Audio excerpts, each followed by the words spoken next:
बिहार से भिड़ने के लिए तैयार है। मैं कारण बताना चाहता हूँ, धरना तोड़ोगे तो ही जिला चलाओगे, नहीं तोड़ोगे तो तुम्हारा ट्रांसफर कर देंगे। तो धरना तोड़ने का जो ये बंदर घुड़की चल रहा है। तो आप लोग इंजीनियर्स हैं, पढ़े लिखे लोग हैं, ऐसी क्या वजह हुई कि आप लोग पटना की सड़क पर धरना देने के लिए मजबूर हैं इस गर्मी में, इस बरसात में? कोई वर्किंग आवर फिक्स नहीं है, जब मन करे तब फोन करके बुलाया जाता है कि आओ काम करने। समस्या अब हम लोग के पास ये है कि हमारा एज एक्सपायर हो गया, कि अब नहीं करिएगा तो कब करिएगा।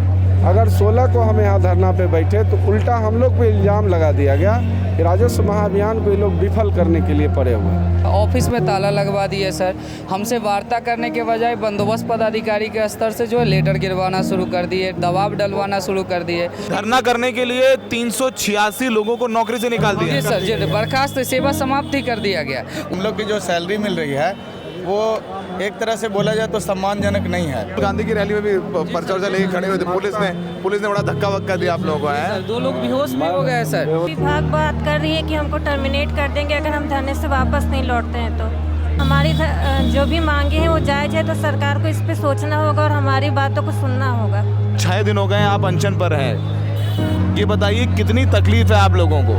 माथा दर्द कर रहा है, कभी कभी पहचान नहीं पाते हैं किसी को, हाथ पैर भी खिंचा रहा है। जब तक हम लोगों की सरकार बातें मान नहीं लेती है तब तक हम लोग डटे रहेंगे। हम लोग कोई नाजायज मांग नहीं, जायज मांग है। देखेंगे यहाँ पे जितने भी लोग हैं और ये सब अनशन पर हैं, हालत पस्त हो गई है। अपने बच्चे को लेके आई हैं? और मैं अपने बच्चे को लगातार लेके आ रही हूँ। नीतीश सरकार बेटियों के लिए बहुत कुछ करते हैं। आप बेटियाँ देखिए क्या यहाँ बैठी लाइन लगा के, सब ऐसे कुछ नहीं, कोई मिलने ही नहीं आ रहा है यहाँ पर।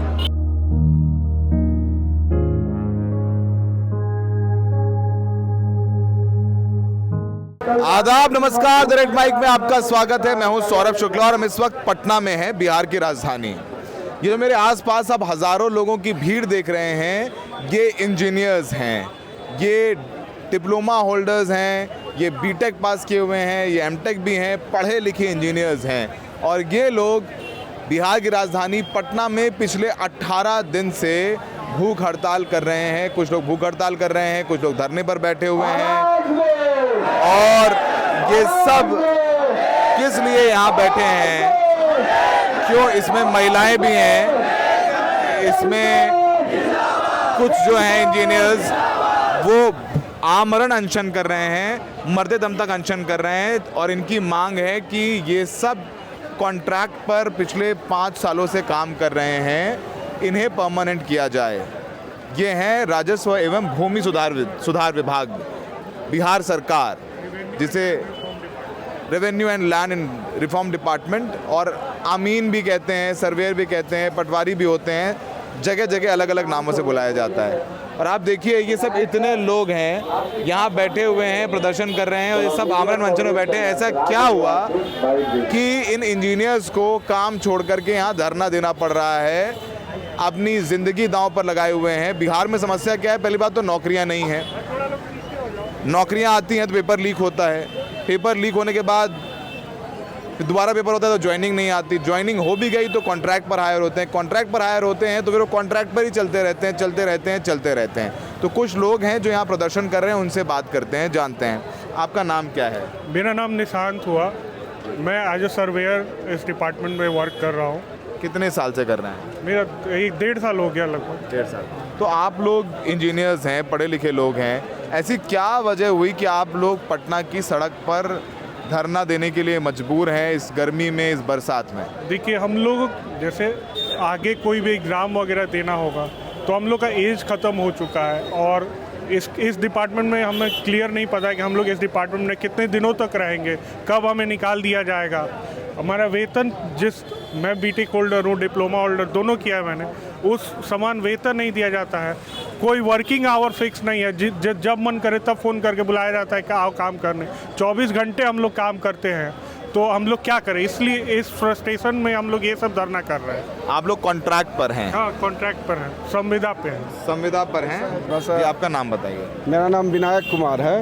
विनायक जी, क्या हो, मसला क्या है? देखिए सर, मसला क्या है ना कि जब प्रेजेंटेशन होता है, जब हम लोग की नियुक्ति हुई थी 2019 में, और 20 में हम लोग ज्वाइन किए थे। एक विभाग के द्वारा सर देखिएगा प्री ज्वाइनिंग ओरिएंटेशन प्रोग्राम हुआ था। उस समय सारा कंसेप्ट क्लियर किया गया था हम लोग को कि 11 महीना तक आपका नौकरी रहेगा। उसके बाद अगर सेवा विस्तार होती है, कुछ दिन अगर काम आगे बढ़ता है तो आपका सेवा 60 साल कर दिया जाएगा। ये देखिए सर, हम आपको वीडियो भी प्रोवाइड कर देंगे, आप कहिएगा भेज दीजिएगा। हाँ, वो हम आपको भेज देंगे। जो हमारे गणमान्य पदाधिकारी, वरिष्ठ अधिकारी हैं हमारे निदेशालय में, शैलेश श्रीवास्तव सर का ये वीडियो है। तो जब सर उस समय हमारे साथ चीटिंग कर लिए तो हम लोग को पता चला कि ये 22 में भी एक वार्ता हुई 12 सूत्री मांग को लेकर के। उस समय भी बोले थे कि हम डायरेक्टर के पोस्ट पे हैं, माननीय जय सिंह सर बोले डायरेक्टर के पोस्ट पे हैं, हम बड़े अधिकारी से डिस्कस करेंगे, कैबिनेट से डिस्कशन होता है, ये हमारे हाथ में नहीं है।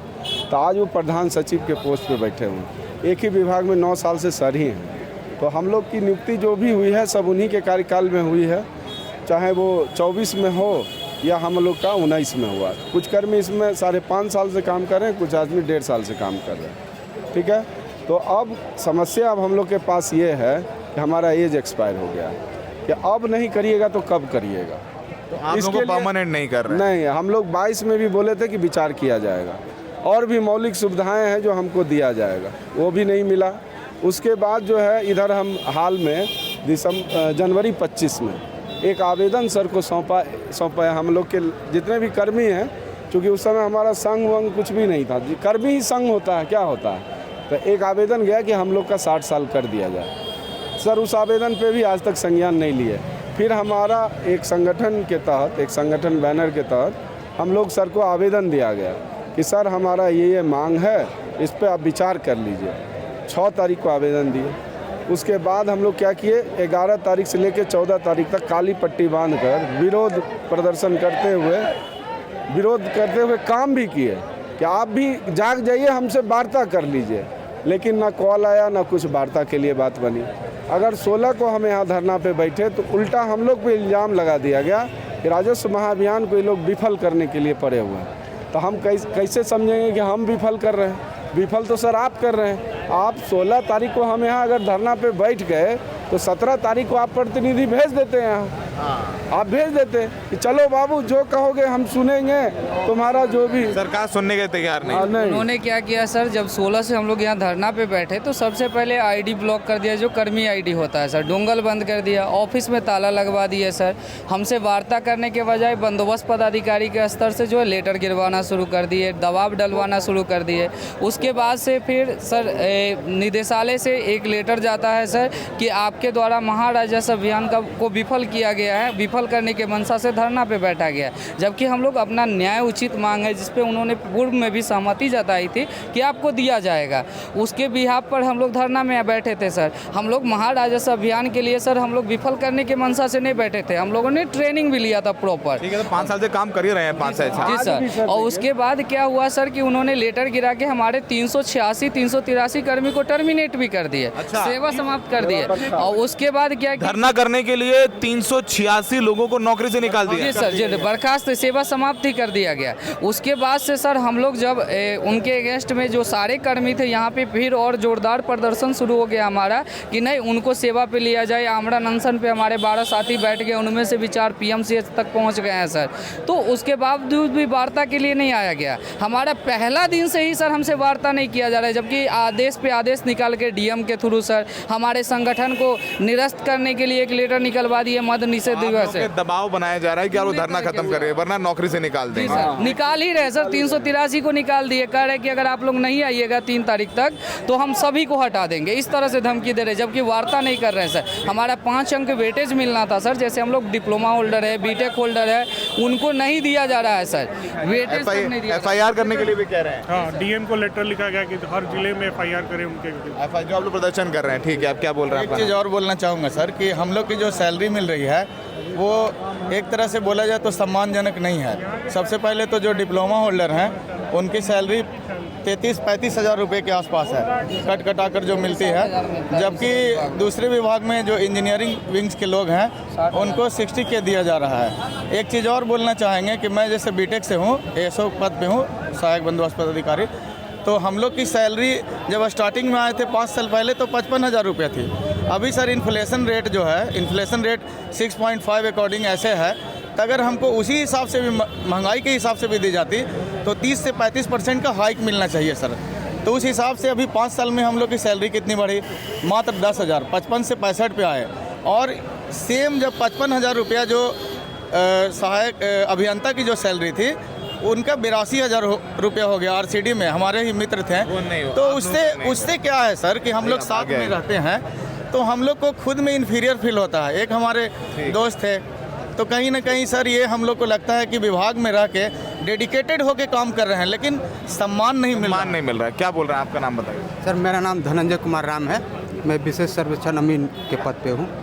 तो हम कह रहे हैं कि जो सरकार बहाली की है, अमीन के पोस्ट पे बहाली की है, जिसमें हम लोग का क्वालिफाई रखा गया डिप्लोमा इन सिविल इंजीनियरिंग, इस बिहार पे हम लोग को बहाली की गई है। और सैलरी जो हम लोग को उस हिसाब से जो इंजीनियर का जो सैलरी होना चाहिए, जूनियर इंजीनियर का, वो सैलरी हम लोग को नहीं दिया जा रहा है। जबकि बीटीएससी जेई में बहाली लिया गया, नंबर आधारित बहाली है और हम लोग कंपटीशन फेस करके आए हैं, जो एक आयोग लेती है, बीसीसी बोर्ड जो है वो आयोग लेती है, उसके माध्यम से हम लोग कंपटीशन फेस करके यहाँ ज्वाइन लिए हैं।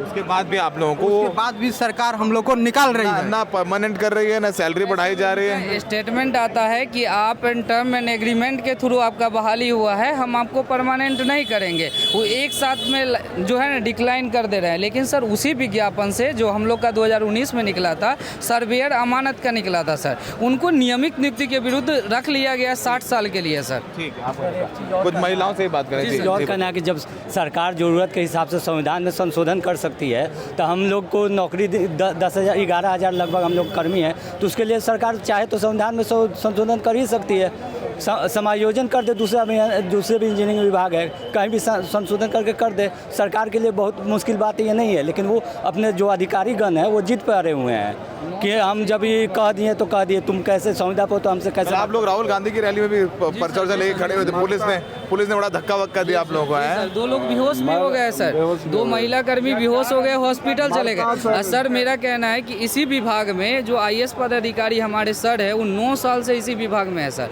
और हम लोग का हर एक दुख दर्द समझ रहे, विज्ञापन भी वही निकलवाए सर। मैं महिलाओं से बात करता हूँ, जो ये महिला इंजीनियर्स हैं जो यहाँ पर बैठी हुई हैं धरने पर, ये सब लोग यहाँ बैठे हुए हैं। आपका नाम क्या है?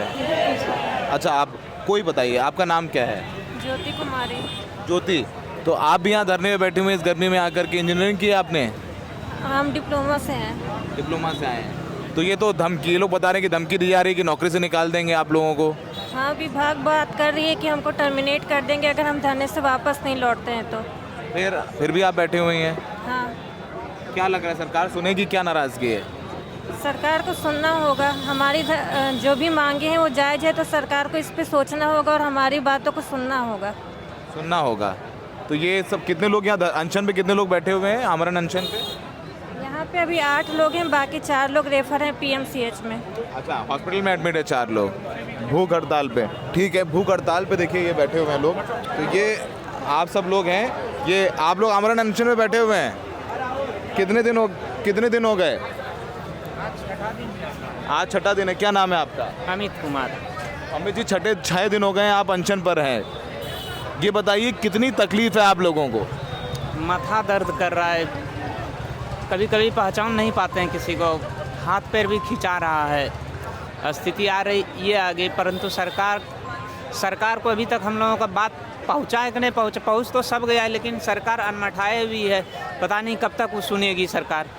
आप बता रहे हैं कि ये 6 दिन हो गए हैं, चक्कर भी आता है, सर दर्द भी होता है, लोगों को पहचान नहीं पाते हैं, हॉलोसिनेशंस होते हैं, और आप फिर भी डटे हुए हैं। जी बिल्कुल डटे हुए हैं। जब तक हम लोगों की सरकार बातें मान नहीं लेती है तब तक हम लोग डटे रहेंगे। हम लोगों को कोई नाजायज़ मांग नहीं, जायज़ मांग है। हम लोगों का कोई भी चाहता है कि हम अगर जॉब में आए तो हमेशा एनी टाइम कोई पढ़ नहीं सकता है, जॉब करके लगातार पढ़ नहीं सकता है। हम लोग चाहते हैं कि हम लोगों का फ्यूचर सिक्योर हो जाए, ताकि काम भी करे तो दिमाग मेरा काम पे रहे, ना कि हम पढ़ाई पर भी रहे, क्योंकि काम के साथ साथ पढ़ाई करना सबके बस की बात नहीं है। और जिस काम में हम लोग हैं उसमें पब्लिक डीलिंग है, दिन भर हम लोगों को पब्लिक के साथ डील करना पड़ता है। अगर हम रूम पे भी आते थकान के मारे सो जाते हैं, और उतना हम लोगों को मतलब। ये सब इंजीनियर्स हैं नए भारत के, जो इस वक्त अनशन पर बैठे हुए हैं। वज़न गिर गया है 5 से 6 किलो, लेकिन सरकार नहीं सुन रही है। और ये कहानी सिर्फ पटना की नहीं है, जगह जगह ये छात्र प्रदर्शन करते हुए नज़र आते हैं। या तो लाठी मिलती है या तो इनकी बात अनसुनी कर दी जाती है। आप भी बैठे हुए हैं, कितने दिन हो गए अनशन में? मेरा 2 दिन हो गया है। 2 दिन हो गए। तो कितने प्रतिबद्ध हैं आप? कब तक बैठेंगे? जब तक मेरा मांग पूरा ना हो जाए। मांग पूरा ना हो जाए तब तक हम बैठेंगे। जान की बाजी लगा रहे हैं, डर नहीं लग रहा? नहीं, क्योंकि हमारे साथ हमारे 13,000 कर्मी और हैं जो हमारे साथ बैठे हुए हैं। आपको देखेंगे यहाँ पे जितने भी लोग हैं यहाँ पर ये बैठे हुए हैं और ये सब अनशन पर हैं। हालत पस्त हो गई है, आंखें नहीं खुल रही, चुपचाप लेटे हुए हैं, आंखें पीली हो गई हैं क्योंकि पानी भी नहीं पी रहे हैं आप लोग। तो ये इस कदर यहाँ पर परेशान है, कितने दुखी हैं यहाँ पर ये लोग। और बच्चों को लेके बैठे हैं, उनको भी कवर है। बच्चों को लेके बैठे हुए हैं कहाँ पे? वो अब ये देखिए महिलाएं जो हैं, जो महिलाएं हैं वो अपने बच्चों को लेकर के बैठी हुई हैं, प्रदर्शन करने आई हैं। दीदी आपका क्या नाम है? मेरा दिव्या वर्मा नाम है, मैं नालंदा डिस्ट्रिक्ट से हूँ। नालंदा डिस्ट्रिक्ट से आई हैं आप? आपने बच्चे को लेके आई हैं? और मैं अपने बच्चे को लगातार लेके आ रही हूँ। हम लोग 18 दिन से यहाँ लगातार बैठे हैं, लेकिन सरकार कुछ हम लोग के लिए कर ही नहीं। ऊपर से हम लोग को टर्मिनेट किया जा रहा, भड़काया जा रहा कि आप लोग वापस चले जाइए। वापस चले जाएं आप लोग? आप बच्चे को लेकर के यहाँ गर्मी में बैठे हुए हैं? ये सर नीतीश सरकार कुछ नहीं दिख रहा कि बच्चे को लेके महिलाएं बैठी यहाँ, अपने परिवार वालों को क्या करे बताइए। लगातार हम लोग 18 दिन से बैठते आते हैं यहाँ पर, और कुछ लोग हमारे साथी भूख हड़ताल पर बैठे हैं। देखा हमने बात की उनसे कि भूख हड़ताल कुछ तभी नहीं, नीतीश सरकार को कुछ नहीं समझ में आ रहा है कि यहाँ इतने दिन से बैठे हैं सब, कम से कम वार्ता के लिए बुलाया जाए, कुछ नहीं किया जा रहा। तकलीफ नहीं होती आप लोगों को? दुख नहीं होता कि हमारी नहीं सुनी जाती? यहाँ बैठे हैं, इतनी तकलीफ में बैठे, इतनी गर्मी में, बारिश में। नीतीश सरकार बेटियों के लिए बहुत कुछ करते हैं। अब बेटियाँ देखिए क्या यहाँ बैठी हैं लाइन लगा के, सब ऐसे कुछ नहीं, कोई मिलने ही नहीं आ रहा है यहाँ पर। बस विभाग जय सिंह एक बैठे हैं, वो खाली डरवा रहे हैं सबको, वापस जाइए, टर्मिनेट कर दिया जाएगा, ये कर दिया जाए आप लोग को। 5 साल से हम लोग लगातार काम कर रहे हैं, तभी हम लोग के बस यही मांग है कि 60 साल हम लोग को कर दिया जाए। आप अपने बच्चे को लेके बैठी हुई, आप जैसे बहुत सारी महिलाएं होंगी। हाँ, बहुत सारी महिलाएं बच्चों को लेके आती है अपने। कहाँ रखेंगे बच्चों को? है कहाँ रखेंगे बताइए? हम लोग का जो रोटी इसी से चलता है, हम लोग को 60 साल नहीं कर रहा है, कोई आ ही नहीं रहा। नीतीश सरकार पता नहीं क्या कर रहे हैं वहाँ, कोई नहीं सुनने आ रहा है। नहीं सुन रहा है। उन लोग को ये भी नहीं दिख रहा कि छोटे छोटे बच्चों को लेके महिलाएं बैठी हैं, कम से कम आके बात करें हम लोग। तो ये देखिए यहाँ पर वो तमाम लोग जो है ये छात्र हैं, छात्र क्या, तो इंजीनियर्स हैं जो बीटेक किए हुए हैं और प्रदर्शन कर रहे हैं कि इनको परमानेंट किया जाए। आमरण अनशन पर बैठे हुए हैं, आंखें जो हैं वो पीली हो गई हैं, पानी भी नहीं पी रहे हैं, कुछ एडमिट हो गए हैं। कितने लोग एडमिट हैं अभी? 4 लोग हैं। पीएमसीएच में 4 लोग एडमिट हैं। पटना मेडिकल कॉलेज में 4 लोग एडमिट हैं, लेकिन सरकार नहीं सुन रही है। कब तक करते रहेंगे फिर ये? हम लोग जब तक नहीं मानेगा तब तक यहीं बैठे रहेंगे। और संख्या बढ़ते जा रही है जो लोग भूख हड़ताल पे बैठे हुए हैं। पहले कम था, अब धीरे 10 हुआ, और लोग आ रहे हैं, 10-15 लोग और बैठने वाले हैं भूख हड़ताल पे। तो ये 10,000 इंजीनियर्स हैं यहाँ पे प्रदर्शन कर रहे हैं, सुनने वाला कोई नहीं। अभी आप मिले थे, भूखे प्यासे हैं। और आप चले जाइए, आप बताइएगा सर। कर ली, मतलब बात तो आ गई, आप लोगों ने बता दिया। आ जाइए आगे। हमें लगा कि हमेशा लोगों तक पहुंचना चाहिए, जिनको ज़रूरत है उनको ये मंच देना चाहिए। रेड माइक इसी लिए हम लोगों ने बनाया ताकि लोगों तक पहुंचे। आप लोगों को नहीं, आप लोग बैठ जाइए। ये सब लोग जो है हमारे जो साथी लोग हैं यहाँ के धरना दे, वो बैठ जाइए वहाँ। माँ बाप भी रहना चाहिए अपना, पेरेंट्स भी यही रहते हैं। पेरेंट्स भी रहते हैं, जाहिर सी बात है। तो परमानेंट क्यों नहीं किया जा रहा, नहीं समझ में आ रहा है। बुक कर दिया जाएगा, धमकी दी जा रही है, कोई बात नहीं, जाइए, धमकी दी जा रही है कि नौकरी से निकाल देंगे। बच्चों को लेके बैठे हुए हैं, भूख हड़ताल कर रहे हैं। और ये युवा है, इनका कहना है कि हमसे वादा किया गया था कि उन्हें परमानेंट किया जाएगा, लेकिन वो वादा तोड़ दिया गया। और जब ये आवाज़ उठा रहे हैं तो इन्हें नौकरी से निकालने की धमकी दी जा रही है और यहाँ तक कि सैकड़ों को नौकरी से अभी तक निकाल भी दिया गया है। अब देखते हैं कब तक ये सुनेगी सरकार, क्योंकि चुनाव भी हैं इस साल, तो हो सकता है कि कुछ दबाव बने, पर ऐसा लगता नहीं है कि इनकी बात अभी फ़िलहाल जल्दी मानी जाएगी। क्योंकि क्या नाम है आपका? सर नागेंद्र कुमार है मेरा नाम। नागेंद्र जी, क्या कहाँ से हैं और कितने दिन से यहाँ पर बैठे हुए हैं? लगातार ये सर मेरा 18वां दिन है हम लोग का। और बता दें सर, ये सभी के सभी इंजीनियरिंग स्टूडेंट है, BTech in civil engineering, diploma in civil engineering. लगातार 18 दिन से अपनी मांगों को लेकर बैठे हुए हैं। न अभी तक विभाग से तरफ से न सरकार की तरफ से कोई सुनवाई नहीं हो रही है। हम लोग तो एक तरह से समझिए सर बंधुआ मजदूर की तरह खटवा रही है, कॉन्ट्रैक्ट के नाम पर रखे हुए हैं। एक तरह से समझिए शोषण कर रही है, न टाइम पर पेमेंट दे रही है। और अपनी मांगों को लेकर 60 साल कर दिया जाए, यही लेवल का पेमेंट दीजिए। जो इंजीनियरिंग के एक पे लेवल अच्छा सा पेमेंट होता है उस तरफ कीजिए। काम तो आप लगातार करवा रहे हैं। विशेष सर्वेक्षण भी बिहार में चल रही है, उसमें लगाए हुए हैं 20 से चल रही है, 5 साल से और 1 साल से लगातार ये विशेष सर्वेक्षण समुदाय कर्मी काम में लगे हुए हैं। फिलहाल अभी राजस्व अभियान चल रही है बिहार में, तो उसमें भी हम लोग को लगा दिया गया है काम। कितने घंटे काम करते हैं आप लोग? लगातार दिन रात एक करके, कोई टाइम लिमिट नहीं है सर इसमें। ऊपर से प्रेशर रहती है, एंट्री करते हैं, मौजा में जाते हैं, ऐसा कोई टाइम फिक्स नहीं है। फिर भी असंतोषजनक ऊपर के जो पदाधिकारी वगैरह है, धमकी दिया जाता है कि आपका काम जो असंतोषजनक है ना, धमकी दिया जाता है। जब चाहे तब टर्मिनेशन का धमकी दिया जाता है। इन्हीं सबको देखते हुए फ्यूचर में इस तरह का हम लोग का साथ शोषण ना हो, अपना जो फ्यूचर है सिक्योर हो, उन्हीं को लेकर अभी तक हम लोग मांगों पर बैठे हुए हैं। हम लोग का परमानेंट कर दीजिए। जितना काम चाहे, जो भी अभियान चला रहे हैं बढ़िया तरीका से सक्सेसफुल करेंगे। अभी आप राजस्व अभियान चला रहे हैं, हम लोग इसका ओरिजिनल कर्मी हुए सर, ट्रेनिंग लेकर भी आए हुए, लेकिन राजस्व महाअभियान में अलग अलग कर्मी को लगा रहे हैं आप। ठीक है, तो पहली बात तो परमानेंट नहीं कर रहे हैं, दूसरी बात पैसा नहीं मिल रहा है जितना मिलना चाहिए, तीसरी बात धरना करने पर नौकरी से निकाला जा रहा है, चौथी बात काम पर भी इनके घंटे निश्चित नहीं है, पांचवी बात मेहनत करने के बाद भी एक इनसिक्योरिटी है, इनको धमकी दी जाती है काम अच्छा नहीं हो तो नौकरी से निकाल देंगे। तो ये हकीकत है। एक और बात है, हम लोगों पे बेवजह दबाव बनाया जाता है कि तुम संविदा पे हो, तुमको कभी भी निकाल फेंक देंगे, कभी उखाड़ फेंक डालेंगे। इन्हीं लोग के डर, यही डर से हम लोग परमानेंट की गुहार में हैं और सरकार से मांग कर रहे हैं। ठीक है, तो सुना आपने, इसीलिए हम लोग यहाँ पहुँचे। हमें लगा कि आवाज़ें भी लोगों तक पहुँचानी चाहिए ताकि सुनाई दे सरकार को और इनकी मांग सुने। और ये इंजीनियर जो देश बनाते हैं वो यहाँ बैठ करके पसीना ना बहाएं, पसीना बहाएं अपने काम पर। और यहाँ तो खून बहाने को भी तैयार है, क्योंकि वो आमरण अनशन कर रहे हैं, ज़िंदगी देने के लिए भी तैयार है। सहयोगी मुन्ना के साथ पटना से Saurabh Shukla, the red mic.